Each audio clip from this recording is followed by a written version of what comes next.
আগের পার্টটা যদি দেখে থাকো তাহলে সেখানে টুকটাক শপিং করেছিলাম, তারপর চলে গেছিলাম ফুড কোর্টে। জানের প্রচণ্ড খিদে পেয়েছিল, তাই ওখানে গিয়ে আমি জানকে খাইয়ে দিচ্ছিলাম, আর ওর সমস্ত খাবার আমি নিয়ে গেছিলাম, তাই কোনো প্রবলেম হয়নি। আর আমার প্রচণ্ড ঠান্ডা কিছু খেতে ইচ্ছা করছিল, বৌদিরও সেম ছিল।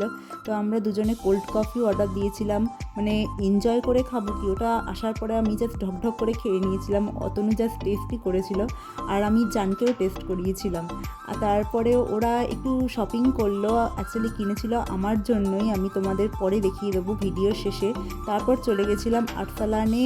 অতনুর আর দাদার খুব বিরিয়ানি খেতে ইচ্ছা করছিল, তাই ওরা বিরিয়ানি নিয়েছিল, আমি জাস্ট টেস্টই করেছিলাম। আমি ওখানে গিয়েও একটা ড্রিঙ্কসেরই অর্ডার দিয়েছিলাম, মানে এত জানি না কেন ঠান্ডা কিছু খেতে ইচ্ছা করছিল। আর জান একটু কান্নাকাটি স্টার্ট করে দিয়েছিল। যাই হোক, যদি ভালো লাগে শেয়ার করো, সাবস্ক্রাইব করো, বাই। আর দাদা বৌদি আমাকে এই দুটো জিনিস দিয়েছিল।